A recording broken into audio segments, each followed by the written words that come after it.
Ćao svima, dobrodošli u Nadine energetske zavrzlame. Danas pričamo kako pobediti u vlastitom životu. Ja sam sakupila nekih 20 saveta o tome kako da vodite jedan svrsishodan, zadovoljan i ispunjen život. To ne znači da ćete zaraditi mnogo novca i da ćete postati milioneri, to samo znači da ćete možda biti zadovoljni, ispunjeniji i sretniji u vlastitom životu, što mislim da je najviši cilj svakog od nas. Prvi savjet je usavršavajte se stalno, napredujte stalno. To ne znači da vi u svakom trenutku treba sve da znate koliko ima stanovnika, glavni grad Šrilanke ili tako neke informacije, ali usavršavajte se u sebi, radite na sebi, vežbajte mudrost, vežbajte da znate šta želite, šta vam prija, šta vam ne prija, u kakvom okruženju želite da živite, s kim želite da se družite, čime želite da se bavite, kako želite da izgleda vaš život. Drugi savjet. Jedina osoba sa kojom treba da se upoređujete na ovom svetu ste vi sami. Ljudi se obično upoređuju sa drugima, po količini novca, po obrazovanju, po poziciji, ali jedino sa čim treba da se upoređujete jeste koliko ste vi napredovali u vlastitom životu. Treći savjet. Odustanite obavezno, svesno od ogovaranja, etiketiranja, praznih priča, komentarisanja, prepričavanja, jer to krade naše vreme i našu energiju, a ne donosi ništa svrsishodno. Svaki dan razmislite samo o tome šta govorite i svaki dan govorite samo šta je u tom danu novo i šta je dobro i na tome budite zahvalni. Pričajte o umetnosti, pričajte o filmovima, pričajte o cveću, samo nemojte dozvoliti sebi da komentarišete druge ljude, tuđe živote, dešavanja, situaciju u državi i razne druge stvari. Govorite lepe stvari, govorite lepe reči, jer lepe reči privlače lepe stvari. Četvrti savjet. Koliko god ovo vama zvučalo neverovatno, istina jeste uvek lepota. I možda ćete gledati neke situacije koje su objektivno neprijatne, ali posle svake kiše uvek dođe sunce i svaka loša situacija na kraju uvek donese nešto dobro. Tako da uvek imajte poverenje u život i uvek imajte poverenje da ta loša situacija, možda objektivno loša u ovom trenutku, služi kao neka lekcija koja će vas dovesti do nečega mnogo svrsishodnijeg i boljeg za vas. Zato zapamtite, istina jeste uvek lepota. Istina nije ništa ružno, istina je zaista lepota. Peti savjet. Izbegavajte kategorično ne. Kada pričate o nečemu, izbegavajte odbijanje, izbegavajte reči ja ne bi nikad ili nisam nikad ili ne bi nikad ovako ili ovo mi se ne sviđa.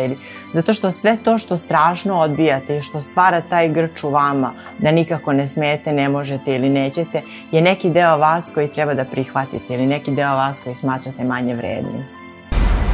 Šesti savjet. Ne igrajte ulogu žrtve.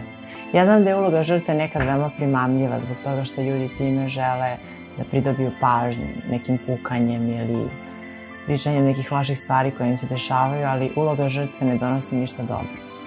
Birajte da budete pobednik u vlastitom životu. I zaboravite da će vam uloga žrtve doneti bilo šta dobro. I ono kako vas drugi ljudi gledaju, to je njihova karma, a ono kako vi reagujete na to, to je vaša karma. Sedmi savjet, pronađite se u samoći. Koliko god vam neprijatno bilo da ste nekada potpuno sami i koliko god u tom trenutku posezali za telefonom, televizorom, kompjuterom, proveravali društvene mreže itd., to je samo beg od suočavanja sa sobom. Mi najčešće ne možemo da ostanemo sami sa sobom, da se spustimo malo u svoje telo i da budemo prisutni zbog neke tuge ili teških emocija koje nas ophrvaju, ali je vrlo važno da odvojimo vreme za razgovor sa sobom. Znači, pronađite se u samoći, u meditaciji, u molitvi, u tihovanju, u bilo čemu. Osmi savjet.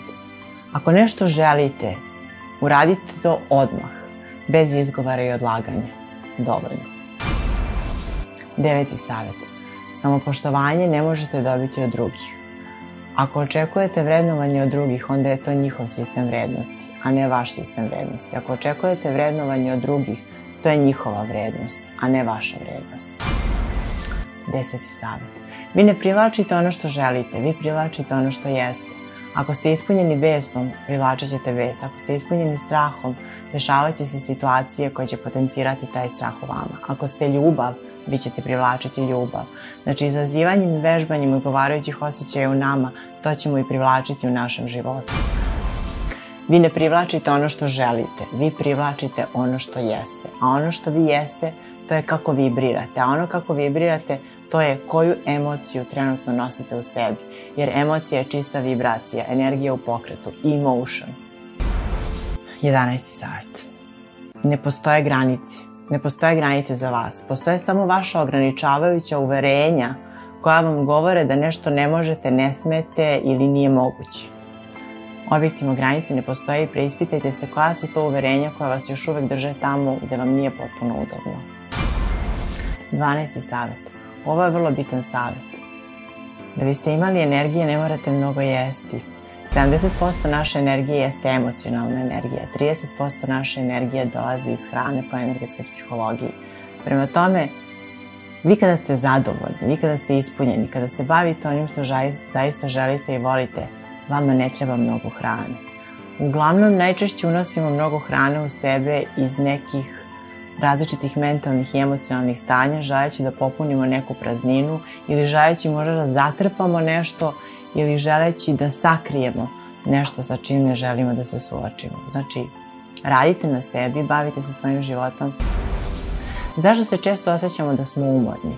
Zbog toga što u nama postoji mnogo toga potisnutog i to potisnutih emocija. Potisnute emocije, potisnute želje, potisnute težnje dovode do najvećeg umora. Prema tome, da biste se osjećali vitalno i da bi imali energije, raditi na sebi i svojim emocijama. Jer ukoliko ste ispunjeni i zadovoljni, primetit ćete da ne morate da jedete po ceo dan. 13. savjet.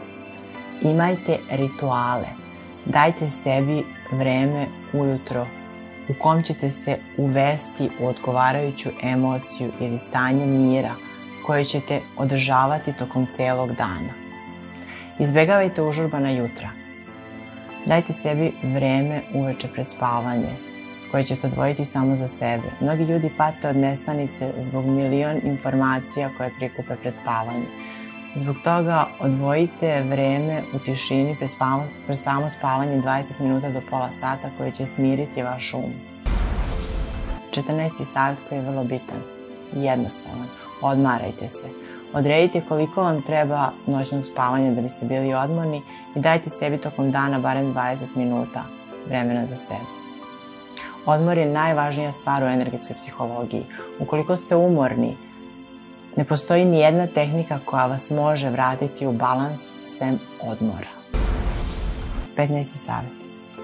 Nađite svoju svrhu i služite ovom svetu.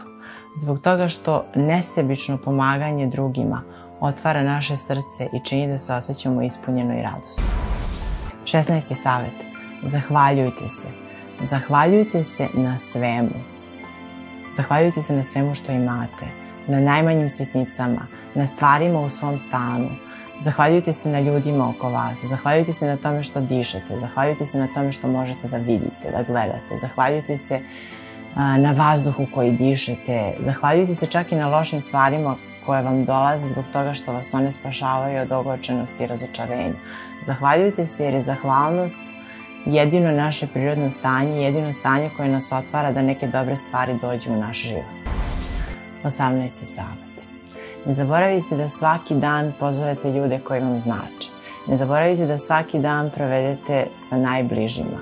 Da im kažete koliko vam znače, da im kažete koliko ih volite, da ih zagrlite, da ih pohvalite, da im pružite podršku i toplu reč. Jer na kraju života to je jedna jedina stvar koja se računa. 19. savjet. Ne zaboravite na fizičku aktivnost, jer fizička aktivnost nam garantuje boravak u telu, a boravak u telu po energetskoj psihologiji znači uzemljenje. Zašto je važno uzemljenje? Još je Jung rekao, ukoliko živite previše intelektualno ili umno, uvek će postojati neka jaka sila koja će vas vraćati u telo, zbog toga što je energiji potreban slobodan protok od tačke A, od vrha glave, do naših stopala do tačke B. Zato ne zaboravite na fizičku aktivnost. 20. savjet. Ako ako već praktikujete svih ovih 19 savjeta, opustite se, prepustite tršnju za životu, prepustite se nekom višem vođstvu. Ja se često vodim ovom rečenicom. Dobro jutro, ovde je Bog. Ja ću se danas pozabaviti tvojim problemima i ne treba mi tvoja pomoć. Želim ti čudesan dan. Dragi moji, vaša podrška mi mnogo znači. Kliknite like ili subscribe ukoliko želite i dalje da pratite moja videa i slobodno napišite u komentarima o čemu biste voljeli nadalje da pričam. Vidimo se sledeće nedelje sa novim temama.